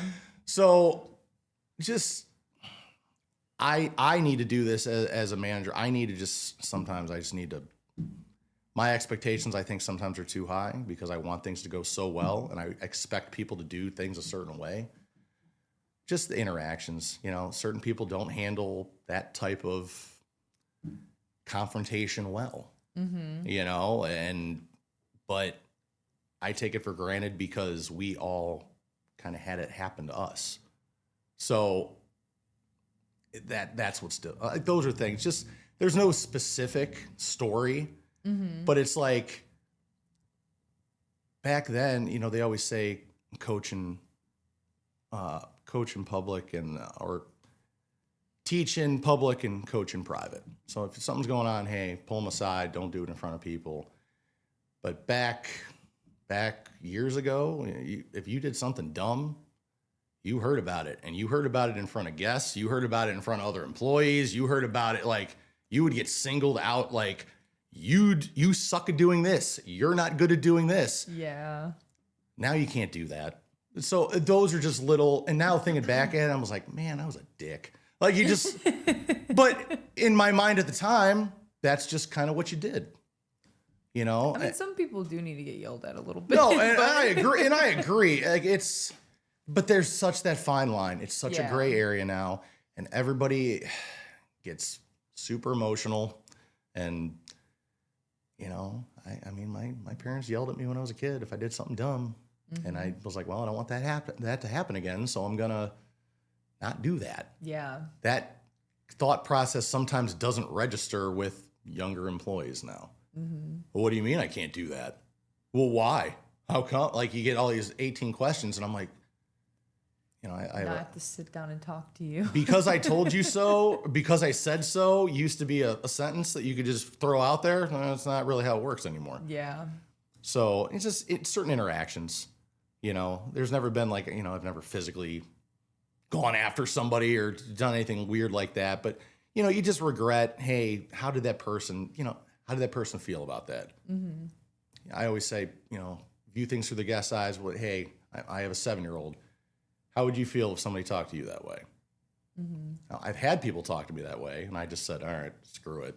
Let's go back to work. But I'm weird and been in the business for 20 years and I'm wired a little differently now. So, but yeah, that's all. Just certain interactions. Just, hey, I shouldn't have said that. Yeah. I shouldn't have. And you've done it. Tensions are high. You're running around. Everything's crazy. It's so hard to sometimes take a step back because you're just in the moment. And the job is so stressful at times. And you just need to, like I said, it's real tough to just deep breath. Breathe. Okay, let's figure out a different way to do it. Yeah. You got to hit buttons a different way now. I had a manager. He was my old GM, and he ended up being the one that promoted me when I was a supervisor. He's the one that took over and kind of groomed me to be kind of how he was. So, and he would just let you have it. He would just go crazy. Like he would in the middle of the lineup, he would just start ripping people a new one. And we're just kind of like, and we're like, oh, okay. But we all respected him. He was great at his job, and it was a different time. Yeah. I respected the hell out of him because he was successful and he got the best out of everybody. He knew what buttons to push on me as a young restaurant manager to get me to think a certain way. And I've said this to you. I'm like, I just don't know what buttons to push. I've said this to my boss. Like if I have other managers, I'm like, I did this, kind of the way that he did, my mentor did that to me, but I didn't get the same result because now it's just different because that button, and that button didn't get there. We went here. And then I got to figure out how to get them here to go there. Yeah. So it's just the constant communication and like I said, trying to understand what they're going through. If there's a huge age gap, they're not going to think the same way as me ever. Like I said, I'm weird. I've been in the business 20 years. So I think of the business a certain way, and this is how I take care of my family. This is how this is what I'm going to do the rest of my life. This is going to go until my body physically shuts down or I get promoted into a corporate level job where I can kind of 9 to 5 it or just travel. I'm going to do this until the wheels come off. You're not going to retire at all? Oh, I mean, I'll retire. Oh, the plan is to retire. I mean, I don't know. I don't think anyone's going to retire anymore, but nowadays. But yeah, I've set things up where hopefully I can. Do I want to be a 60-year-old general manager? Doesn't go well. Yeah, I've had those. I've had 60-year-old general managers. It does not end well at all. Yeah, because when I started working, I had a general manager that was a little bit older. It's a disconnect. And like I said, the one thing that I think that I still have is I still remember what it was like to be that hourly employee. Even all these years in, I understand that stress level, and I think that's what makes me better than most, because I understand that and I can empathize with that. But I remember when I was a young server, I'm like, this guy's 50 years old. What the hell does he know? Well, I'm getting up there to 50 now. So now I probably have employees that are like, this guy doesn't know anything. He's telling me what to do. I know what I'm doing. But I hope that's not the case. I hope nobody's going and like, I'm not listening to that guy, because I feel like I give a lot of information that I think can be useful. They just got to use it. You gotta listen to it, Yeah.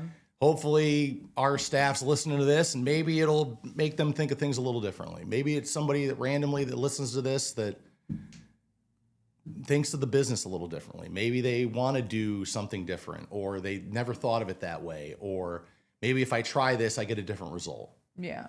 But it's tough. I mean, like I said, it's always evolving. Everybody, you got ranges from 60 years old to a 17-year-old host. And that 17-year-old is never going to understand what that 60-year-old has gone through or can understand about the business. And it's so hard to kind of bridge that gap. And that's what's crazy. Like, I think that's everywhere, though. I don't think it's just our business. I think it's... oh, yeah, it is everywhere. It's everywhere. And, the world's just... Be nice. Be fucking nice, right? Yeah, I say it all. Be nice. Be nice and try not to be a dick. Like, you just kind of go by that. Hopefully everything works itself out. Yeah. What's one of your biggest achievements when working in the industry? Would you say? That you still think about? Biggest achievements. So when I got my first general manager job, I was 27. Was not ready at all. It was just same kind of situation. Somebody fucked up. Somebody got fired. Mm-hmm. And I kind of was next up, but I wasn't ready at all.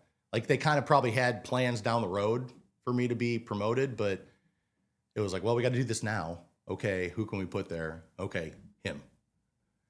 And I went in, and I've got employees that are 15 years older than me.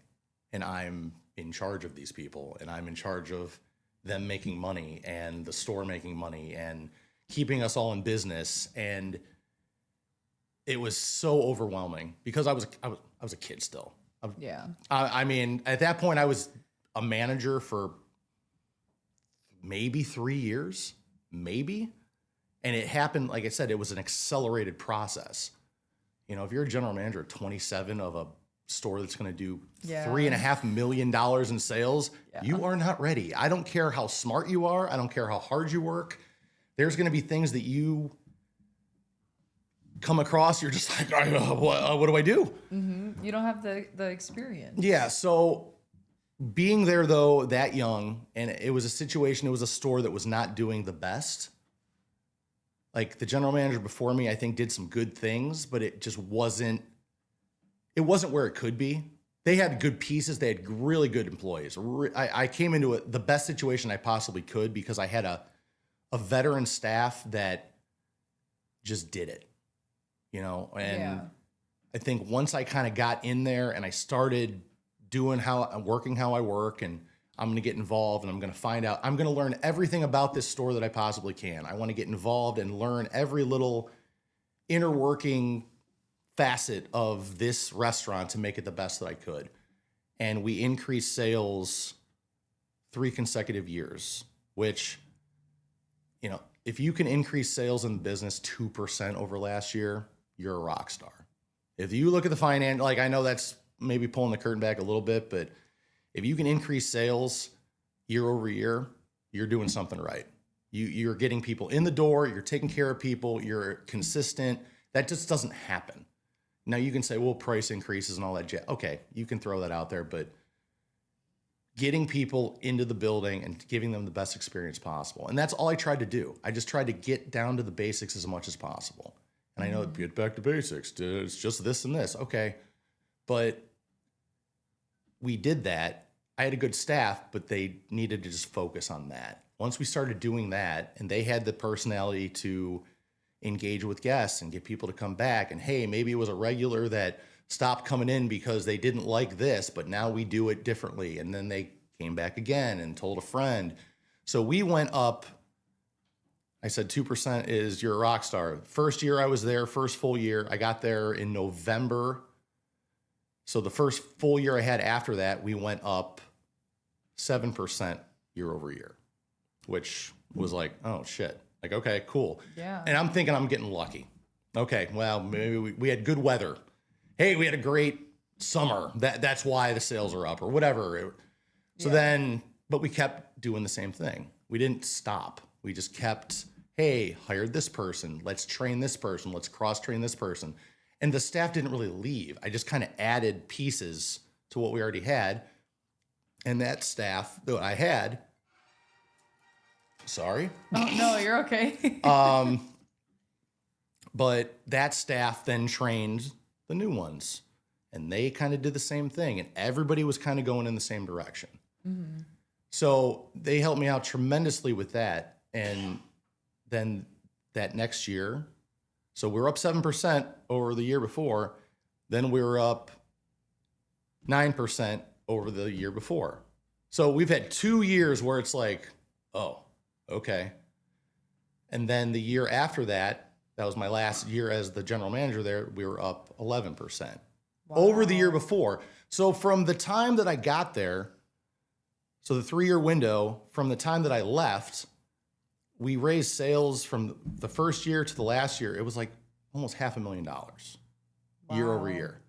So we went from, a $2.6 million store to doing $3.2 million, which is huge. If you go to any restaurant manager, bar manager, anybody owner and say, hey, we're going to do $3 million plus in sales a year, that's huge because the revenue is just coming in. Obviously margins and everything, but we kept costs in line. We kept labor in line. So, we'd go to these conferences and I'd get a lot of attaboys. Hey, you're doing a great job. But that's all. It was just, I'll say I got lucky, but doing it 3 years in a row, increasing sales that way, that's impressive. That's huge. Yeah. And it was one of those things that I will always cherish because there's still people that worked at that store that I still talk to. There's still people that they'll randomly interact with me with things. And where we're at now, where we work, we've done not as much, but we've gone up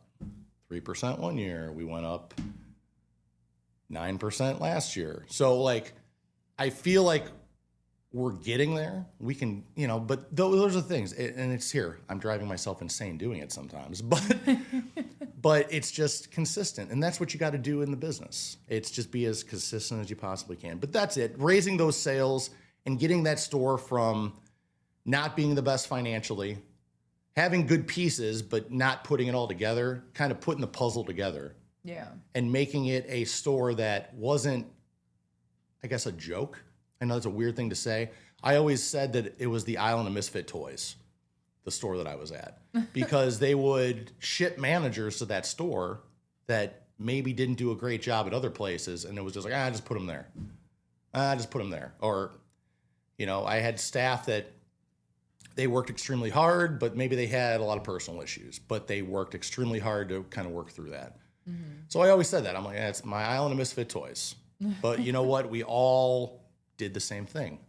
And I think that bonded us because I think we had that chip on our shoulder. Like I had managers that would come in that I might have worked with at other spots, and not that they got cast out, but maybe they didn't get along with their general manager. Maybe they didn't get along with staff, and maybe it was just they needed a change of scenery.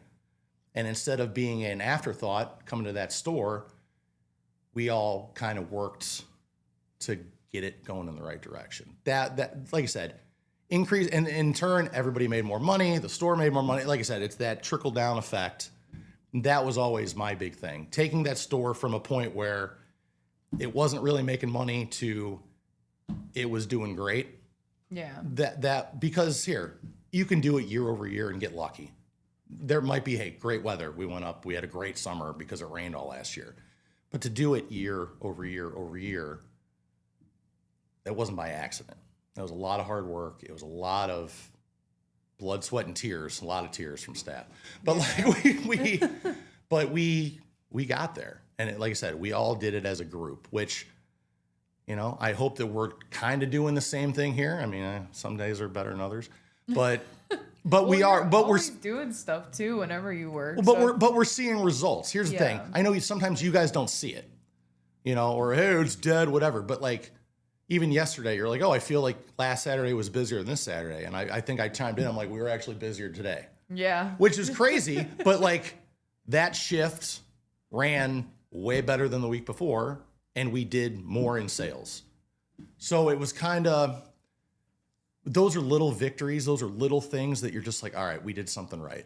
Mm-hmm. Like I walked to my car yesterday going home and I went, all right, that was a good one. Yeah. Let's do it again tomorrow. Now, is it going to happen? I don't know. But those are the things. Like the little things all add up to big things, especially in the business. Hey, can I come in a little early? Hey, can I make sure this gets clean? Hey, can I do this? You don't think about it, but if it makes someone else's job easier, which then they can then take better care of somebody or give better service, then that person comes back. Like you don't think about it. Hey, running food. You don't think about it. Like, oh, it's not my food. I'm not running it. Okay, but maybe that server's in the weeds. Maybe that server's being lazy, but maybe that server's doing something else and they couldn't get that food. But getting that appetizer out a couple minutes earlier goes a long way. Yeah. I mean, you've had it happen. I know you've had it happen because I've had it happen. It's you drop off food and they go, oh, wow, that was fast. Mm-hmm.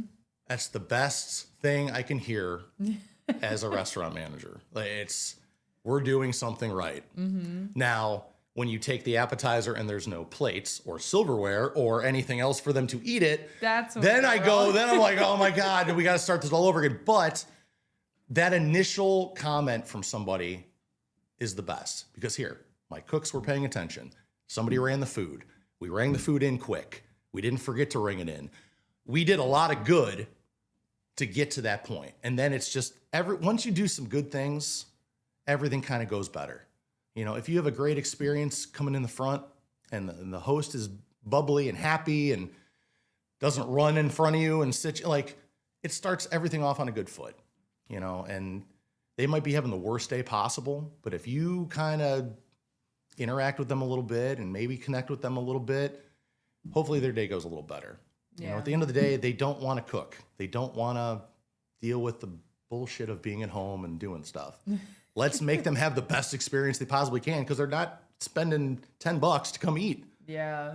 Let's have a good time. Let's our job's to make the experience the best we can. Everybody. I mean, mine as a manager, but you as a server and a bartender. Mm-hmm. It's when they leave, you don't want to be I don't want to go there again. You never want that to come out. Yeah. You don't want them to be a keyboard warrior and start blasting the place. the reviews. Or it's always we can book parties and we can get 50 people in there, but if we screw it up, they're never coming back. Yeah. And those 50 people are going to tell 10 people, and those 10 people are going to be like, I'm not going there. Mm-hmm. Everything links in the business. Yeah. Everything's connected. And just sometimes it's really hard to think about that like that, but hopefully people listen to this and maybe they think about it differently. Yeah. So maybe they do.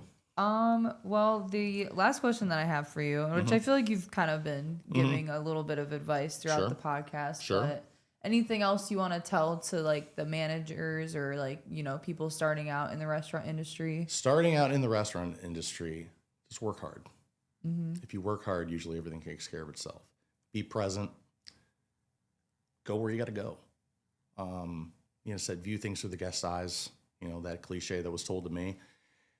I say it randomly, and I don't do it as much because everything's just crazy at times, but take a step back and just sit in a booth it's empty. Hey, but just sit at a table and look around. What do they see? Is the TV on TNT because we watched the Cavs game the day before, and now we're watching Supernatural because we didn't change the TV? Because that happens. It happens all the time. So, I've gone into places where I'm like, oh, Supernatural's on. They must have been watching the Cavs game.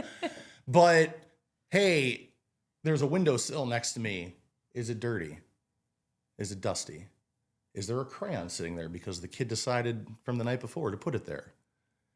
Is the table dirty? Is the booth not clean? Little things like that. Just look at things, instead of looking like this, look like this. Don't have blinders on. It's so hard to do that, though. But if you ever get that chance, I've said it to staff, I've said it to managers, but for managers especially, just if you were eating here, how would you feel? Would you be excited about your experience? If a table's going kind of sideways, if I was sitting here and that happened to me, what would I do? Now, I'm going to be different because I've been in the business forever. I'm going to be a lot more understanding, and I'm going to be a lot more sympathetic to maybe a server's got 9 tables and I see what's going on. But other people don't see it that way. Yeah. They just, what's going on? Where's my food? I don't understand why I can't get set because there's no tables. But view things through the guest's eyes. Their job and our job as managers is to make their experience the best it possibly can, which then makes you guys money. And be present and work and just kind of go where you need to go. Be that Swiss Army knife. If you got to be the host for 30 minutes to help the hosts, be the host. Yeah. Hey, wing guy's going down. Let's go cook a little bit. Hey, I'm going to expo this food. Hey, I'm going to run this food. We're not above any job. There's times where I don't want to run people's food. There's a lot of times where I don't want it. Why are they not doing this? And you start getting into that negative, well, they should be doing this. This is their job. Okay. Let's take a step back and maybe there's some other things going on because like I said, we run with less people. It's very tough. Hey, if you're a bartender and you have a full bar and you have 2-3 tables going on, you're waiting on 25 people at the same time and you're making drinks and you're doing this and you got a pre-bus and there's a lot. That's why I said I'd never want a bartender really leaving the bar because they need to do those things. If somebody comes to watch a game and they want to watch it and have a few beers, let them have the best experience possible. The only way that's going to happen is if the bartender keeps their drink full and can bullshit with them a little bit. Yeah. And hopefully they come back the next time a game's on. It's just so crazy, the little things that add up. But that's what I would say. Just be present, work hard. I know there's days I don't want to do it. There's days I'm like, oh my God, this is not happening. But if you do that consistently, you're going to earn your respect of the staff, and everything's hopefully going to go in the right direction. View things through the guest's eyes. That's what I will say. That's my answer. Final answer. All right. It. Well, thank you, PJ, so much for coming on the show. Oh, I appreciate it. Thank you. I know I'm long-winded. I have a lot of stories and a lot of time. And no, it's okay. But hopefully somebody gets something out of it. You know, that's what I'm hoping. And hopefully they view things just a little bit differently, and maybe that makes them a better server, bartender, employee, cook, whatever it is. So that's what I'm hoping. So yeah, you have a lot of words of wisdom. Oh, I do. Like I said, I know I'm long-winded, but I'm not just talking to hear myself talk. Yeah. So hopefully, like I said, it's a new day every day in business. So it's been great. Thanks for having me. I appreciate it. Yeah, you're welcome. You guys have a good one. Thank you guys for watching. And yeah, we will see you guys in the next one. Bye. All right.